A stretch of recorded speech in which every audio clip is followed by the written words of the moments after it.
आप सभी का ईश्वर कल्याण करे, गुरुदेव की कृपा आपको प्राप्त हो। ओम नमः शिवाय। हर हर महादेव।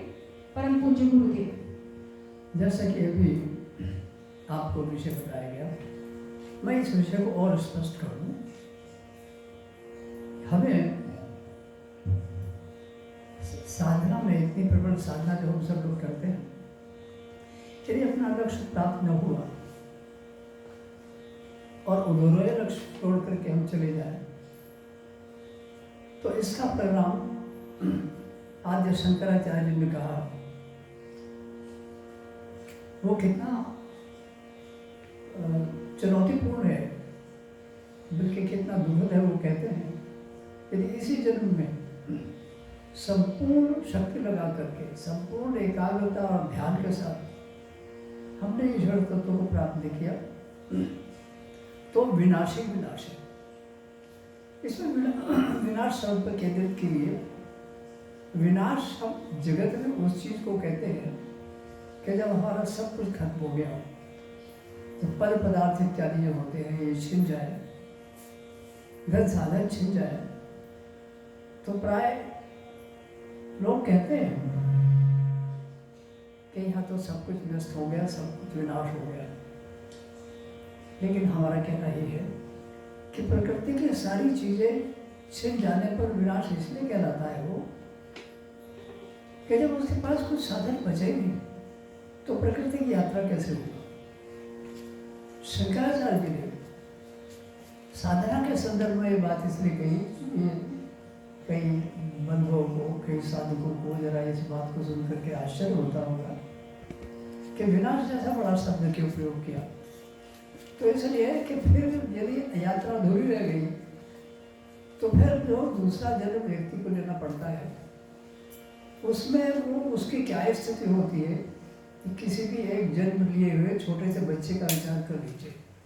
संसार के पदार्थों को, संसार की वस्तुओं में से एक एक वस्तु को पूछता है कि ये क्या है, ये क्या है, ये क्या है। अरे उसको पूर्व ज्ञान कुछ रहता ही नहीं। तो इसको विनाश जब कहा है तो बिल्कुल शंकराचार्य ने ठीक कहा। तो उस विषय के संदर्भ को आगे बढ़ाते हैं कि हमें जो वर्तमान परिस्थिति मिली है, क्योंकि इसके लिए शीर्षक आप दे सकते हैं, वो जरा शीर्षक देना अच्छा रहेगा कि नई रचना नया विधान। कि नई रचना जो अगर हमें करनी है आध्यात्मिक क्षेत्र की प्रगति की, तो उसके लिए नया विधान क्या है। विधान शब्द जो है उसका अर्थ है विधि से बना है। जैसे वो प्रार्थना है ना, एक विधि का विधान जहाँ लाभानी सही है, कि विधि का एक विधान है कि जो कुछ आप कर रहे हैं, आप देख रहे हैं प्रकृति में, वो आप उस विधान में बंधे हुए। साधना में भी ऐसे ही है कि हमारा प्रारब्ध तो चलता जाएगा, लेकिन उसमें कोई समस्या नहीं। केवल इतनी जागरूकता की आवश्यक है कि हम ये जांच पड़ताल करते रहें कि हमारी प्रगति कितनी हो रही है। यदि हम अभी भी टकराहटों से भरे हो, अभी भी संघर्षों से बड़े हो, अभी भी दिन में 24 घंटे में क्षोभ, क्रोध इत्यादि से भरे हो, तो बस ये देख लीजिए कि जब ये प्रारंभिक चीज़ें हैं हमारे अंदर, जब तक एक ऐसी नीरव शांति की स्थापना नहीं होगी कि हमारा कोई अपना हो या पराया हो, अकिंचन सा एक कार चालक हो या बाजार में सब्जी बेचने वाला हो, हम किसी को भी उपेक्षित समझ करके यदि चीख पड़े, चिल्ला पड़े, यदि उस पर क्रोध हो गए, तो समझो वो नहीं, हम असफल हो गए। क्योंकि प्रश्न केवल अपने परिचयों के बीच में शांत रहना ही नहीं है। ये सारा जगत एक अखंड है, सर्व इदम खलु ब्रह्म है। तो इसमें हमारी कसौटियाँ तो अपरिचितों के साथ होती है। कोई अपरिचित आया और हमने सोचा कि इससे कितनी देर का संपर्क है, तो इस पर हम चीख सकते हैं, इस पर चिल्ला सकते हैं, इस पर क्रुद्ध हो सकते हैं।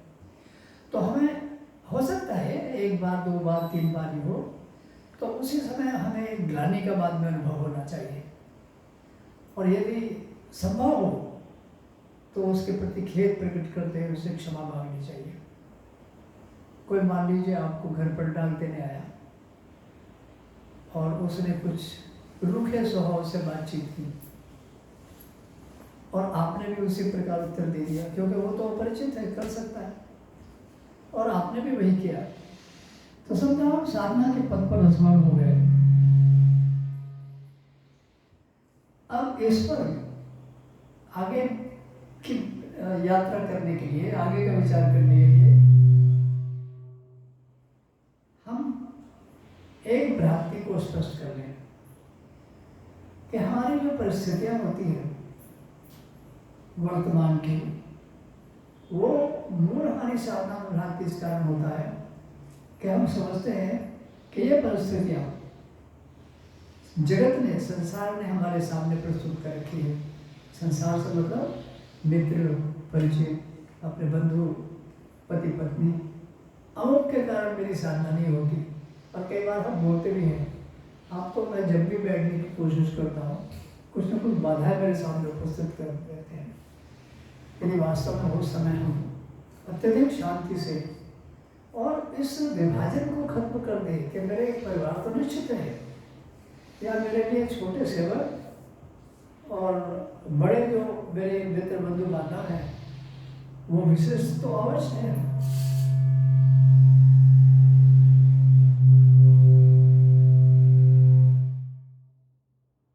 लेकिन मुझे सदैव इस दृष्टि को जागृत रखना है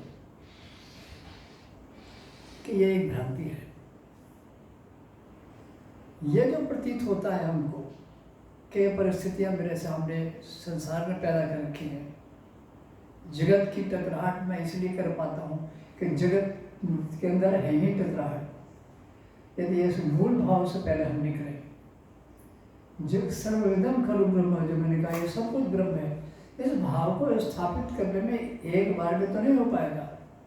लेकिन आज जो कुछ सूत्र बता रहा हूँ, यदि उन पर ध्यानपूर्वक हम सजग रहेंगे तो 10-20 गलती होने पर भी लज्जित स्थिति में नहीं जाना है, बल्कि उनमें सुधार करना है। तो और सुधार होगा उस ज्ञान के आधार पर कि जो हम चिंतन करते हैं या सुन रहे हैं अभी। वास्तव में जगत ने नहीं उत्पन्न कर रखी परिस्थिति हमारे सामने।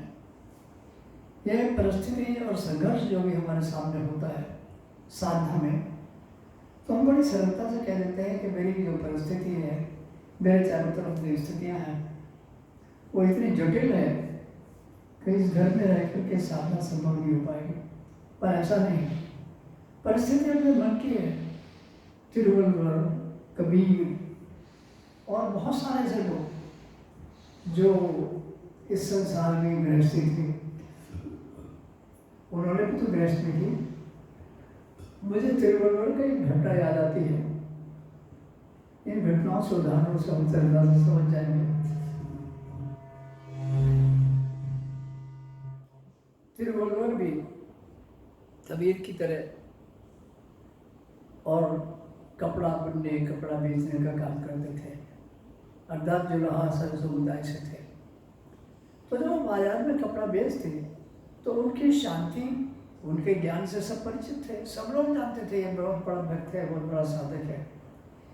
लेकिन 5-6 नए युवकों को, जो छात्री थे, एक शरारत सूझी कि आज हम तिरुवल्लुवर को क्षुब्ध कर देंगे और फिर आनंद लेंगे कि देखो आपकी साधना कैसी है, आप बहुत बड़े साधक हो। तो उन्होंने कहा तिरुवल्लुवर से कि तिरुवल्लुवर जी, जरा एक गज, उस समय गज बोलते थे, जरा एक गज कपड़ा दे दीजिए। तिरुवल्लुवर ने नापा और नाप करके एक गज कपड़ा फाड़ करके उन युवकों को दे दिया। तो उनमें से तो सब योजना बना करके आए थे।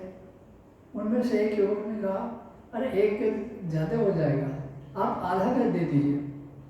तो तिरुवल्लुवर ने फिर उस कपड़े को फाड़ा और उसमें से आधा गज अपने पास रख लिया और आधा गज उनको दे दिया। अभी पैसा लेन देन का प्रश्न नहीं आया था। तो कई वो इस तरह के लोग थे। फिर एक ने कहा कि आधा गज तो भाई बहुत हो जाएगा, तिरुवल्लुवर इससे आधा तुम दे दो। तिरुवल्लुवर के चेहरे पर क्षोभ की एक भी रेखा नहीं उभरी उन्होंने उसका आधा कर दिया और वो देने लगे। फिर एक युवक ने कहा कि भाई इतना क्या करेंगे, हमको तो इससे भी कम चाहिए। तो तिरुवल्लुवर ने फिर उसके 2 टुकड़े किए और उनको दे दिए। उनके चेहरे पर कुछ क्षोभ नहीं थी, लेकिन छात्रों का अभी लक्ष्य पूरा नहीं हो रहा था। उन्होंने कहा तिरुवल्लुवर हमें क्षमा करना, दरअसल हमें कपड़े की आवश्यकता ही नहीं है, ये हमारा काम घर के पुराने कपड़ों से चल जाएगा, क्योंकि इस देश की कोई जरूरत नहीं। और फिर उन्होंने कहा अच्छा तुम पैसे बताओ, पैसे कितने हुए, क्योंकि उनको क्रोध तो आया नहीं था और ये अभी भी किसी प्रकार क्रोध दिलाना चाहते थे। फिर उन्होंने मुस्कुरा करके बोले भाइयों, उनको संबोधित करके, मेरे मित्रों, जब तुमने कपड़ा लिया ही नहीं तो मैं तुमसे किस बात के लिए पैसा दूँ? क्या मैंने लिया हो न लिया हो, ये कपड़ा खराब तो हमने कराया बार बार मांग करके, नहीं उसकी कोई बात नहीं। और वो जब जिद करने लगे तब भी उन्होंने कहा तिरुवल्लुवर जी ने कि नहीं, मैं बिना किसी वस्तु पदार्थ को दिए हुए किसी से एक पाइप पैसा भी नहीं ले सकता। वो लोग उनके चरणों में झुक गए, लज्जित हुए कि अच्छा अब आप एक हमारी बात मान लीजिए कि ये सब आप हमको दे दीजिए जो हमने इसमें काट फाट कराई है, और अब आप पैसा ले लीजिए जितना आपको चाहिए, जितना भी 1 गज का होता हो। तिरुवल्लुवर बहुत ही ध्यान से शांति से बोले, देखो मेरे बच्चों, कपड़े को फाड़ना पड़ा हो या कुछ करना पड़ा हो, जब वो तुम्हारे काम का ही नहीं है तो मैं उसे तुम्हें दे करके पैसा कैसे प्राप्त कर सकता हूँ। अब वो पराजित अनुभव किया उन छात्रों ने, वो चरणों में गिर गए, कह लगे तिरुवल्लुवर जी अब आप पैसा नहीं लेंगे तो हमारी चेतना पर तो बड़ा बोझ बना रहेगा कि हमने आपका 1 गज कपड़ा खराब करा दिया और आप उसका पैसा नहीं ले रहे। हम जब आपको सारा कपड़ा लेकर के जो भी जिस रूप में भी है वो जब उसका पैसा देते हैं तो आपको क्या आपत्ति है? तो उसने कहा वत्स, जब मैंने कोई चीज नहीं ली तो उसका मूल्य लेना मेरे लिए अनर्थ और पाप होगा। वो उनके धैर्य को देख करके और उनकी सजगता को देख करके तिरुवल्लुवर चरणों में झुक गए और तिरुवल्लुवर मुस्कुराते रहे। तो उन्होंने पूछा अच्छा ये तो बताइए, जब आप ले नहीं रहे और हमने ये सब टुकड़े कर दिए उसके, तो ये आप इसका करेंगे क्या इन टुकड़ों का?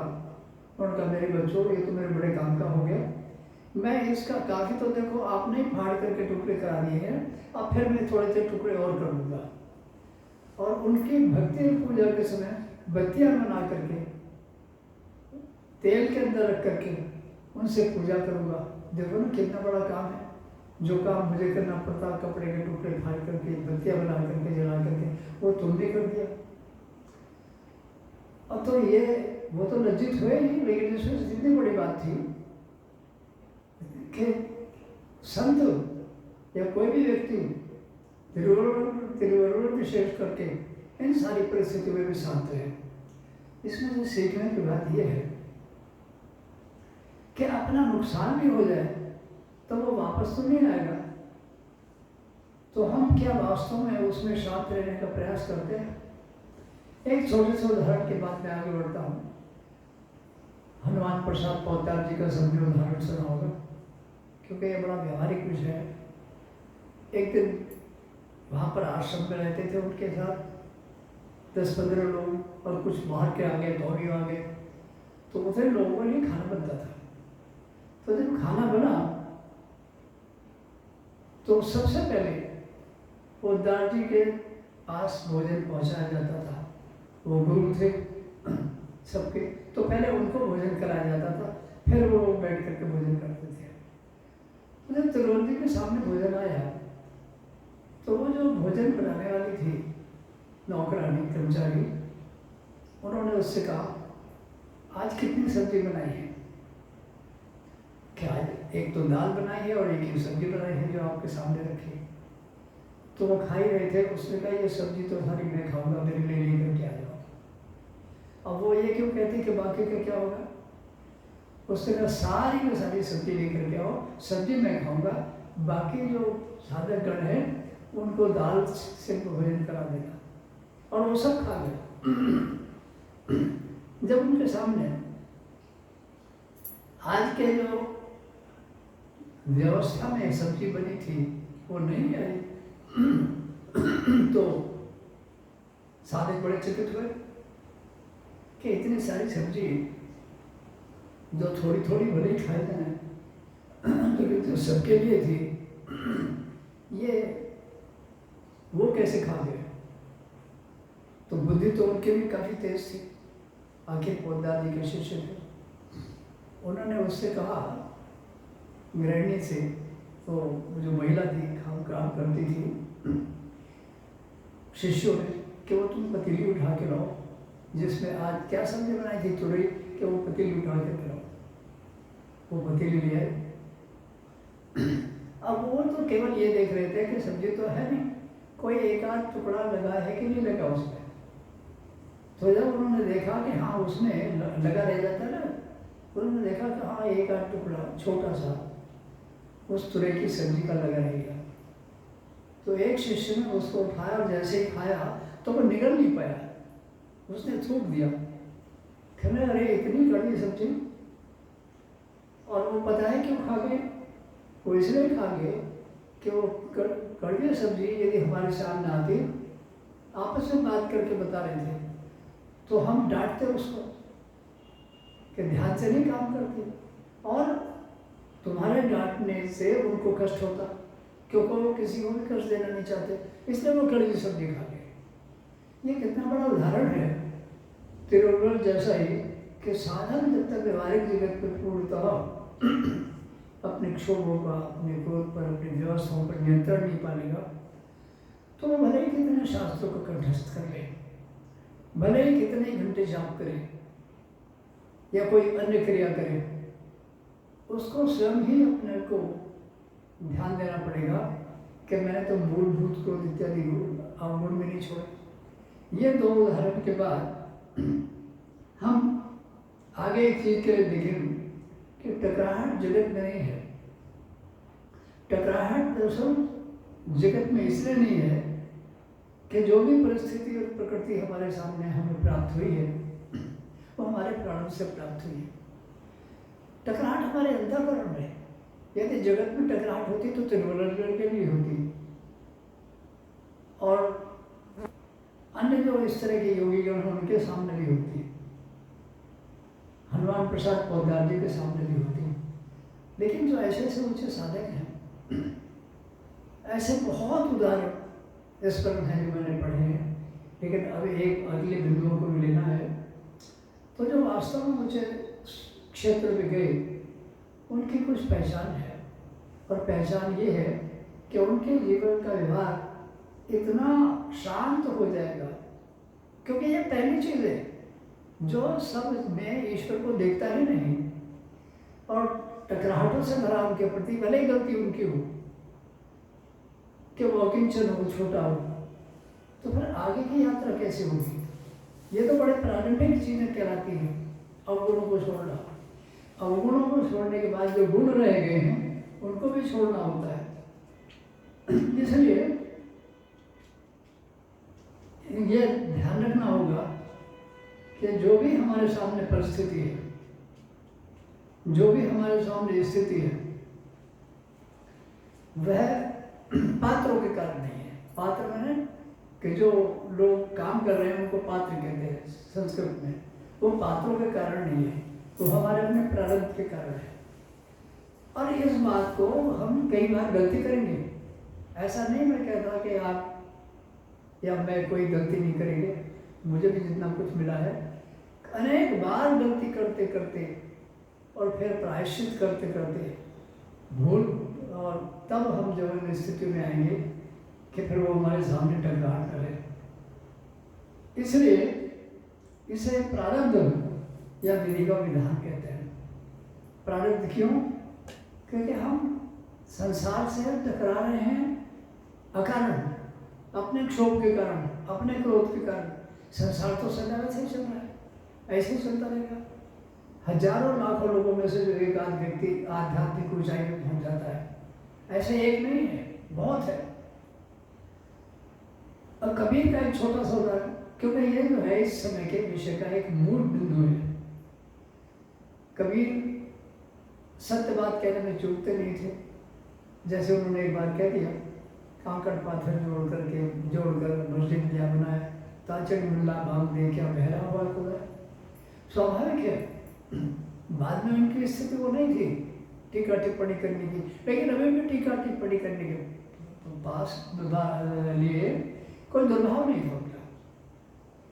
अब उन्होंने इस तरह की बातचीत की तो फिर मुस्लिम समुदाय के लोग घर पर आए और बेचारों का एक छप्पर का घर तो था ही, उसमें आग लगाकर उसको जला दिया।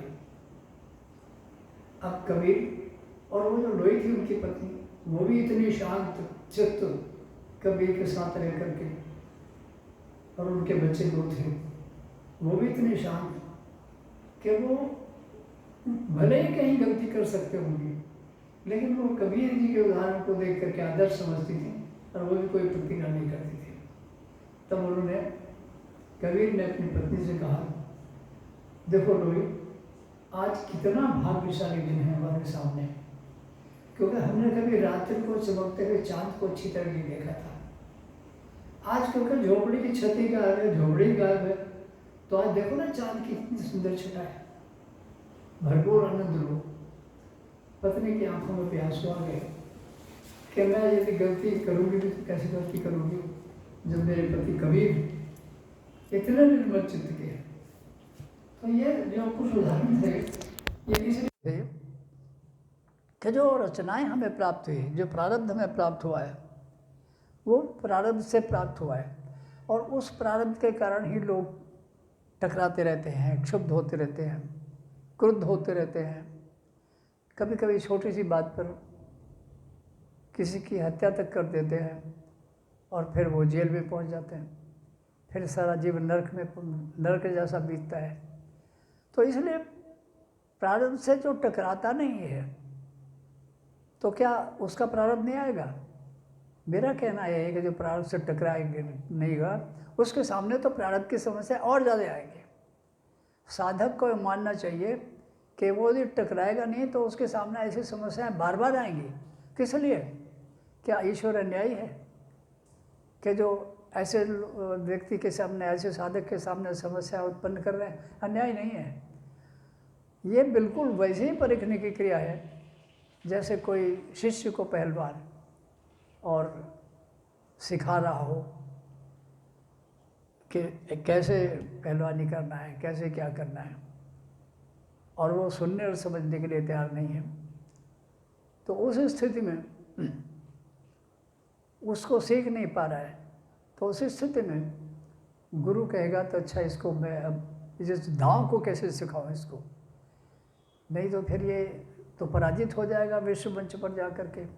तो वो कहेगा अच्छा छोड़ो, अब थोड़ी सी देर के लिए हम आपस में कर लें। और ऐसा नहीं साधारण शिष्य था, और ये सत्य घटना है बिल्कुल भारत की, ऐसा नहीं कि साधारण घटना है। ये क्या नाम था उसका, गनी, तो उसके साथ की घटना है कि उसके गुरु उनको सिखाते थे और वो कह रहा था गुरु जी अब की बार तो मैं पहली बार तो दूसरा नंबर रह गया था, लेकिन अब की बार तो मैं प्रथम नंबर ला करके दिखाऊंगा। गुरु जी मुस्कुराए, कहने लगे अच्छा तो तुम जाओगे, एक काम करते हैं क्या, आज तुम मुझसे और कुश्ती लड़ो। अच्छा उनकी कुश्ती गुरु शिष्य की कुश्ती थोड़ी, अब कुश्तियाँ सिखाना है तो वो तो गुरु शिष्य मिलकर ही सिखाएंगे। और जैसे ही गुरु शिष्य ने कुश्ती लड़ने की कोशिश की गुरु ने शिष्य के साथ, तो उन्होंने दूसरे ही दांव में उसको पटक दिया। तो गनी बोला कि गुरु जी ये दांव तो कभी आपने मुझे सिखाया नहीं था। तो कहने लगे तेरी पूर्णता का अहंकार बिटा कि नहीं बिटा, मैंने इसलिए नहीं सिखाया था कि ये वास्तव में छल युद्ध नीति है, और तुम्हारे जो शत्रु हैं जब वो छल युद्ध नीति से तुम्हें पराजित करने की कोशिश करेंगे तो तुम ये कह करके बचने की कोशिश करोगे क्या कि तो छल के द्वारा हुआ है।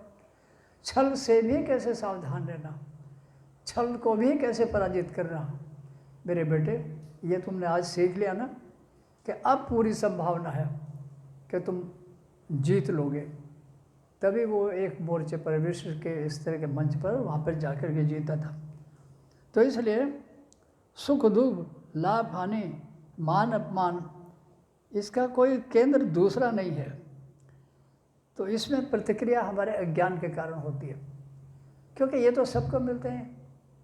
क्या इन लोगों को नहीं मिले जो बहुत उच्च आध्यात्मिक थे?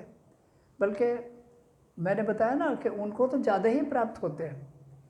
तो वास्तव में हमें इन कुछ तत्वों को विचार करना पड़ेगा।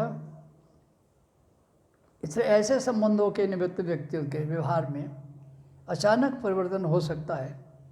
तब हम कहते हैं देखो ये कितना बदल गया। हमारे कुछ मित्र हों, परिचित हों, साधक हों, जो बहुत सेवा कर रहे हैं, अक्सर आपकी इतनी सेवा करते हैं कि ऊँची आवाज़ तक में नहीं बोलती, और एक दिन उसने बड़ी भद्रता से आपको जवाब दे दिया, या किसी गुरु के शिष्य ने जवाब दे दिया, कहले अरे ये कितना बदल गया। तो वो नहीं बदला, बल्कि प्रकृति अखंड जो है, तो वो प्रकृति तुम्हें इस स्थिति में लाना चाहती है कि अगर कभी सौम्य व्यवहार के बावजूद तुम्हारा व्यक्ति, तुम्हारा प्रिय, तुम्हारा बंधु, परिचित, ड्राइवर, संचालक वो क्रोध में जवाब दे देता है, तो तुम उसको भी शांति से जवाब दे सकते हो कि नहीं। कहने का मेरा प्रयोजन नहीं है कि आप इनको आवश्यकता पड़ने पर नहीं डांटो फटकारो, लेकिन उसकी एक मर्यादा होगी ना, फिर भी मर्यादा से डांटोगे। तो इसलिए ये जो व्यवहार है व्यक्तियों के साथ, इसका हमें विश्लेषण करना पड़ेगा। और विश्लेषण ये है कि कोई भी जो चीज़ें हमारे सामने आती हैं, हमें बार बार गलती करके सीखना पड़ेगा। होता है ना, जैसे कहा कि हानि हुआ लाभ हो, इन सारी स्थितियों में ईश्वर के भरोसे रहिए, एक गीत की पंक्ति का भाग है। दोनों में इस स्थिति पर रहना चाहिए। अब दूसरी चीज़ है, एक पॉइंट है विचार करने का कि अपने चित्त को दर्पण के समान बनाओ। दर्पण के समान, छोटा सा दो एक बिंदु और हैं, ध्यान से दीजिए। जब आप गाड़ी में चलते हैं, कार में चलते हैं, तो कभी कभी बारिश के कारण, पानी के कारण, और विंडो ग्लास, सामने का ग्लास, या जो दोनों तरफ लगे होते हैं वो पारदर्शी नहीं रह जाते, उनमें देखना संभव नहीं होता। तो आप उनको पूछते कि नहीं पूछते, सुखाते कि नहीं सुखाते पानी को? नहीं तो आपका तो गाड़ी चलाना मुश्किल हो जाएगा। तो इसी तरह से हमारा जो चित्त है, जब तक हम सारे संस्कारों से इसे पृथक करके बीच बीच में साफ नहीं करते रहेंगे, तब तक तो हमारा जो मैला दर्पण है, तब तक ये सच्चे अनुभव को प्राप्त नहीं कर सकता। और इसी तरह से जो वेदांत ने भी एक उदाहरण दिया है दूसरी प्रकार से ऋषियों ने, कि अंधेरे में जा रहे थे कुछ दो शिष्य, एक के हाथ में लालटेन थी, एक के हाथ में नहीं थी।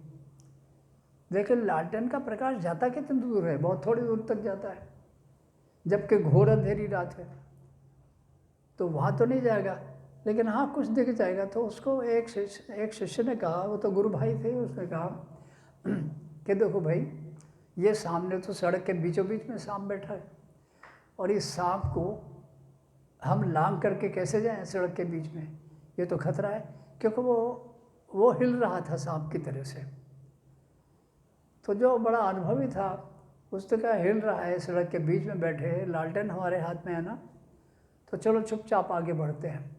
क्योंकि वो अनुभवी था, आगे उसको पता था कि सांप सड़क के बीच में नहीं बैठेगा, और जिसमें भय के संस्कार हैं वो सड़क के बीच में कोई चीज़ को हिलते हुए देख करके, और ये भयभीत हो रहा है। तो आगे बढ़े, जब लालटेन से आगे बढ़े तो ये तो दूसरा तो बड़ा कांपा, लेकिन इसने कहा और चलो आगे बढ़ो, तुम तो मेरे पीछे रहो। तो जाके पास में देखा कि एक रस्सी थी, वो हवा तो साधारण चल रही थी, उसके वेग से बार बार ऊपर उठ जाती थी और फिर नीचे गिर जाती थी।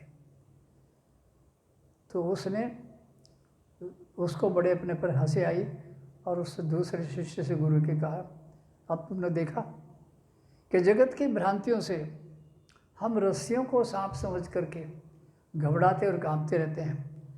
यही सारी भ्रांति स्वतः जब समाप्त हो जाती है अपने आप ही, और वो कब हो जाती है? जब प्रकाश हाथ में हो, जब लालटेन हाथ में हो, जब यहाँ पर ज्ञान का दीपक हाथ में हो, तब हम मिथ्या ज्ञान से मुक्त होकर के आगे बढ़ सकते हैं। यही है कठोर तप, जो हठ योग से, ज्ञान योग से और किसी योग से प्राप्त नहीं होता, बल्कि अनुभव से प्राप्त होता है। आज इतना ही।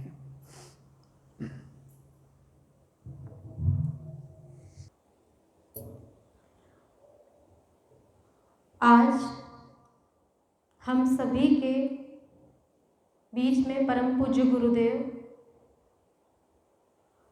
अपने पूर्व अभ्यास के अनुसार, पूर्व कर्म के अनुसार नियोजित सत्संग जो हमारा चलता था, उसी के अनुरूप हमारे बीच में उन्होंने आज हमारा मार्गदर्शन किया।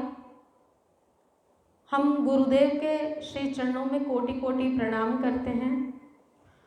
और आज मैं साध्वी अनादि सरस्वती श्री अनादि धाम आश्रम से सभी साधकों से एक बात कहना चाहूँगी कि इस प्रवचन को केवल एक बार ना सुनकर 2 बार 3 बार अवश्य सुने, और प्रवचन को सुनने से पूर्व अपने मन को ध्यानस्थ करें।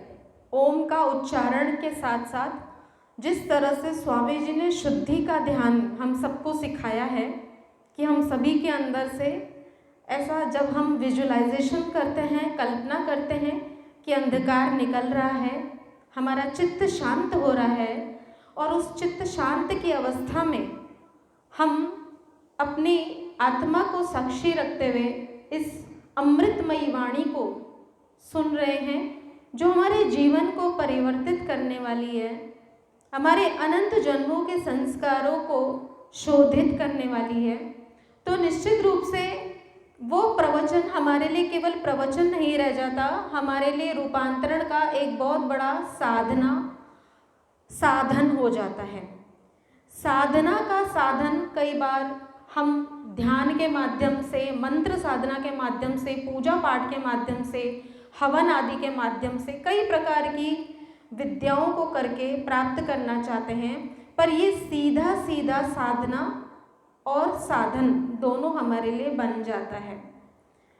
इसी भाव के साथ मैं अपनी वाणी को विराम देती हूँ और एक छोटा सा भजन और भजन की 2 लाइनें आपके सामने प्रस्तुत करना चाहती हूँ। ज्योत से ज्योत जलाओ सतगुरु, ज्योत से ज्योत जलाओ, जो